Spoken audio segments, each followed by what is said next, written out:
Heyo, so this is going to be a art supplies haul.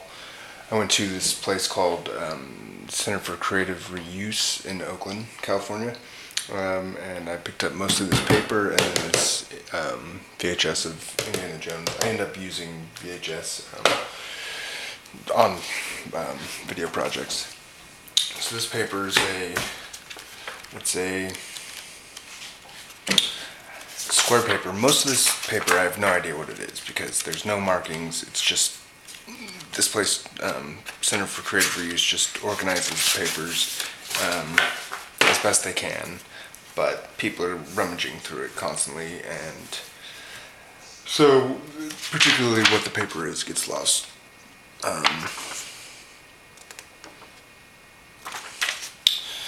This is another paper that's square shaped. This one has a bit of a tooth and is a little bit like newsprint or like a paper from like an old book. This paper's smooth.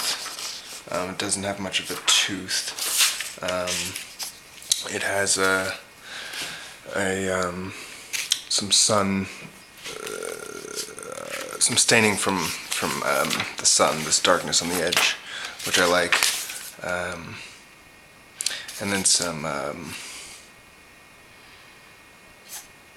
of what might be some mildew, which is something for me to be careful about.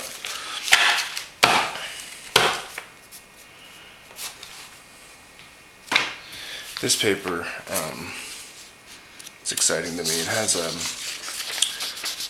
cottony feel and a bit of a tooth.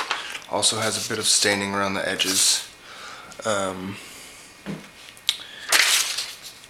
I think if I hold it up to the light, you won't be able to see this, but it has a nice thread, like a nice weave coming back and forth that's making up the paper. Arofina airmail paper in pastel shades. I don't know what this is. I wish there was more of it.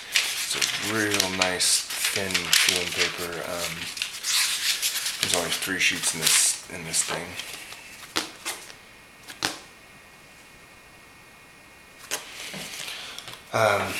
This is a pad. They have a few pads that are bound with this red stuff, and I'm not sure if they're just binding random papers together. This feels like a newsprint, it's not a great paper, but it'd be interesting to play around with water, see how much water holds into it.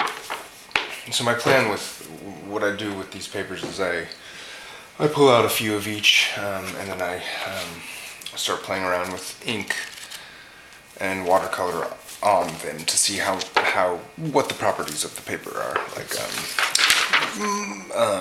how much they absorb, how much the water, they basically repel the water, so then the water ends up sitting on the surface versus absorbing into the paper.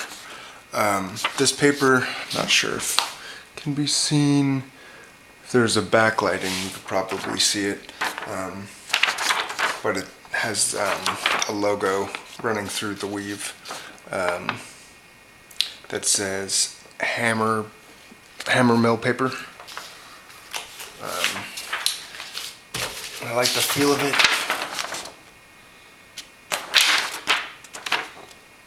It's for the most part smooth, slightly gray. I don't have much gray paper. I usually stick to white.